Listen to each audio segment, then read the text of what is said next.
माँ बाप अपने बच्चों के लिए बुढ़ापे में बोझ क्यों बन जाते हैं। रात को खाना खाकर उठी ही थी सुहाना कि अपने मोबाइल पर छोटे भाई सौरभ की कॉल आती देखकर फटाफट हाथ धोकर उससे बात करने लगी। हाल चाल पूछने के बाद बोला, आजकल मम्मी बात नहीं करती है। जब भी फ़ोन करो थोड़ी देर बात करके फिर रख देती है। पापा तो पहले ही बात नहीं करते थे, पर मम्मी मुझे हर छोटी छोटी बात बताती थी। पता नहीं क्या हुआ उनको, कुछ पता है क्या? मन में आ रहा था कि कह दूं, तुम्हें नहीं पता है क्या? 1 साल से ज़्यादा हो गया, 6 घंटे की दूरी पर रहते हुए तुम उनसे मिलने नहीं आए, अपने मन के भावों को दबाती हुए। हो सकता है उनकी तबीयत ठीक ना हो, आजकल उनके घुटनों का दर्द भी ज़्यादा बढ़ गया है, कहकर उसने फ़ोन रख दिया। मम्मी पापा को लेकर वैसे ही सुहाना बहुत परेशान रहती थी, क्योंकि वह बुज़ुर्ग हो गए थे और उनकी तबीयत भी आजकल ख़राब रहती थी। इस उम्र में जब उन्हें अपने बच्चों के सहारे की ज़रूरत है, तब सब उनसे दूर है। कितनी बार बोल चुकी है कि मेरे घर आ जाओ, पर बेटी के घर रहना उनके आत्मसम्मान को गवारा नहीं होता। मम्मी पापा ने कभी भी अपने चारों बच्चों में कोई फ़र्क नहीं किया। सौरभ, सचिन की तरह मुझे, अंजू दीदी को भी घर में बराबर का लाड प्यार दिया, पर मम्मी का झुकाव शुरू से सौरभ की तरफ ज़्यादा रहा। शायद 2 बेटियों के बाद बेटा होने की खुशी हो, या फिर कोई और बात रही हो। सौरभ भी उनकी इस कमज़ोरी का फ़ायदा बचपन से ही खूब उठाता था। चाहे मम्मी के हिस्से की कोई भी मिठाई खानी हो या फिर डांट से बचना हो, मम्मी हर बार उसकी ढाल बन जाती थी। पापा एक कॉलेज में प्रिंसिपल थे। रिटायरमेंट से पहले उन्होंने अंजू दीदी और मेरी शादी कर दी थी। सौरभ इंजीनियरिंग और सचिव MBA कर रहा था। नौकरी लगने के बाद उनकी भी शादी हो गई। सब अपने परिवार में व्यस्त हो गए। तीज त्यौहार पे सब इकट्ठे होते थे। मम्मी पापा कभी कभी अपने बच्चों के पास कुछ दिनों के लिए रहने के लिए चले जाते थे। इसी तरह दिन खुशी खुशी गुजर रहे थे। तभी सचिन को ऑस्ट्रेलिया की एक अच्छी कंपनी से नौकरी का ऑफ़र आया और वह अपने परिवार के साथ वहां चला गया। बुजुर्ग हो रहे मम्मी पापा को इस तरह से बेटे का छोड़कर जाना अंदर से तोड़ गया, और बेटे की जुदाई ने उन्हें समय से पहले ही बूढ़ा कर दिया। साल में सचिन एक बार अपने परिवार के साथ आता था। मैं भी और अंजू दीदी भी अपने बच्चों के साथ छुट्टियों में आते जाते रहते थे और उन्हें समझाते थे, क्या हुआ सचिन चला गया तो हम सब है ना। पर इस बात को समझने में उन्हें बहुत वक्त लगा। धीरे धीरे वह लोग सामान्य होने लगे, या शायद सामान्य होने का दिखावा करने लगे थे। सौरभ जब अपना नया घर खरीदा तो मम्मी पापा बहुत खुश थे। अक्सर मम्मी बताती रहती थी, घर बहुत बड़ा है और बहुत अच्छा है, एक कमरा हमारे लिए भी है। पापा ने भी उसमें काफ़ी पैसे लगाए थे। सोच रहे थे उन्हें भी तो वहीं रहना है। लेकिन सचिन के जाने के बाद सौरभ की पत्नी का व्यवहार उन दोनों के प्रति बदलने लगा था। मम्मी का फ़ोन भी नहीं उठाती थी।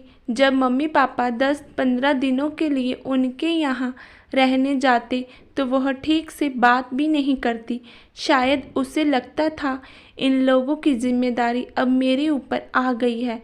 बातों बातों में वो सुना भी देती थी, यह कमरा तो गेस्ट रूम का है, अगर आप लोग यहाँ रहेंगे तो मेरे यहाँ से आएगा कोई तो वो कहाँ रहेगा। बच्चे बड़े हो रहे हैं, ये घर तो अब छोटा पड़ने लगा। पापा ने सौरभ से कहा कि गांव की ज़मीन बेचने पर काफ़ी पैसा मिला है। ऐसा करो तुम बड़ा घर ले लो, जिससे हम लोग भी साथ रह सके और हमारी बेटियां भी आए तो उन्हें भी कोई परेशानी ना हो। पर शायद अंजलि इस बात के लिए भी तैयार नहीं थी। छुट्टियों में जब मैं और अंजू दीदी घर आए तो सौरभ अकेला आया था। अंजलि ने बच्चों को भी नहीं भेजा था। पापा ने जब सौरभ से फ्लैट के बारे में पूछा तो बोला कि अंजलि को वैसे भी उस घर के आसपास का माहौल पसंद नहीं है। मैं सोच रहा हूँ उसे किराए पर देकर आमने सामने के 2 फ्लैट ले लूँ। एक में हम लोग रह लेंगे, दूसरे में आप लोग रह लेना। कोई नौकर या खाना बनाने वाली भी रख लेंगे। मैं भी आता जाता रहूँगा और आपको भी कोई परेशानी नहीं होगी। पापा कुछ बोल पाते उससे पहले ही मम्मी बोल पड़ी, अगर अकेले ही रहना है तो हम यहीं ठीक है। यहाँ तो हमारे जान पहचान वाले हैं, एक आवाज़ में दौड़े आते हैं। खाना बनाने वाली भी है, वहाँ ना किसी से जान ना पहचान। अकेले फ्लैट में तो दम ही घुट जाएगा। अपने रूंधे गले को साफ करके बोली, तुम्हारे पापा तो पहले ही अपना घर छोड़ने के लिए मना कर रहे थे। वो तो मैं ही पीछे पड़ी थी, क्योंकि मैं तुम्हारे और तुम्हारे बच्चों के साथ रहना चाहती थी। कोई बात नहीं, तुम परेशान मत हो, हम यहाँ बहुत खुश हैं। सौरभ जब तक वहाँ रहा घर का माहौल बोझिल ही बना रहा। उसके जाने के बाद मम्मी बहुत रोई। उन्हें सौरभ से ऐसी उम्मीद नहीं थी। दोनों बेटों ने उन्हें बुढ़ापे में अकेला कर दिया था। तब मैं और अंजू दीदी ने उन्हें बहुत समझाया कि हम दोनों के होते हुए आपको परेशान होने की ज़रूरत नहीं है। पर उनकी इस मानसिकता को नहीं बदल पाई कि बुढ़ापे में उनको बेटे के पास ही रहना है। रात काफ़ी हो गई, सोचते सोचते कब आँख लग गई पता ही नहीं चला। सुबह काम ख़त्म करके मम्मी को फ़ोन लगाकर पूछा कि सौरभ से कुछ बात हुई क्या। तब उन्होंने बताया कि कुछ दिनों से तुम्हारे पापा की तबीयत ठीक नहीं चल रही है, ब्लड प्रेशर बढ़ जाता है। कल उन्हें बुखार आ गया। जब सौरभ का फ़ोन आया मैंने उसे सारी बातें बता दी। उसके बाद तुम्हारे पापा के लिए मैं खिचड़ी बना रही थी, तभी अंजलि का फ़ोन आया। बड़ी गुस्से में कहने लगी, आपने बहुत परेशान कर रखा है, पता नहीं आपने क्या ऐसा कह दिया। जब भी आपसे बात करते हैं उनका मूड खराब हो जाता है। आखिर आप चाहती क्या हैं? वो भी बीमार होकर लेट जाए तभी आपको चैन आएगा। आप लोग तो अपनी ज़िंदगी जी चुके हैं, अब हमारी ज़िंदगी हमें चैन से जीने दो। और पता नहीं क्या अनाप शनाप कह गई। मैं तो बस यही कहती रह गई, बेटा माँ बाप अपने बच्चों से नहीं कहेंगे तो किससे कहेंगे। उसने फ़ोन काट दिया। बताते बताते मम्मी भी रो पड़ी। बस अब बहुत हो गया मम्मी, आप लोगों के कुछ न कहने पर अंजलि की इतनी हिम्मत बढ़ गई। मैं अभी अंजलि की गलत फहमी दूर करती हूँ, उसके अलावा आप लोगों का कोई नहीं है। आपकी बेटियां भी जिंदा हैं जो आप लोगों का ख्याल रख सकती है। राहुल का एग्ज़ाम होते मैं अपना टिकट करवा रही हूँ, आप लोग तैयारी कर कर ही रखना। अब की बार साथ लेकर ही आऊँगी। नहीं बेटा, तुम अंजलि से कुछ मत कहना। ऐसे ही सौरभ हम लोगों की वजह से परेशान रहता है। मैं नहीं चाहती कि हम दोनों की वजह से उन दोनों के बीच में लड़ाई हो। हमारा क्या है बेटा, आज हैं कल नहीं। माँ ने फिर से अपनी परेशानी भूलकर अपने बेटे का बचाव करना शुरू कर दिया।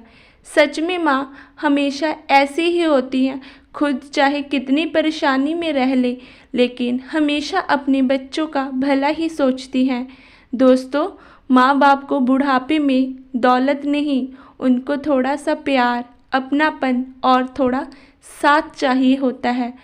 पर पता नहीं क्यों जिंदगी भर खून पसीना बहाकर बच्चों को खुशहाल जीवन देने वाले माँ बाप अपने बच्चों के लिए बुढ़ापे में बोझ बन जाते हैं। क्यों उन्हें अपनी खुशियाँ ऐसे आराम के आगे माँ बाप का दुख दर्द दिखाई नहीं देता? यह एक विडंबना ही है। दोस्तों, कैसी लगी कहानी कमेंट में ज़रूर बताइएगा।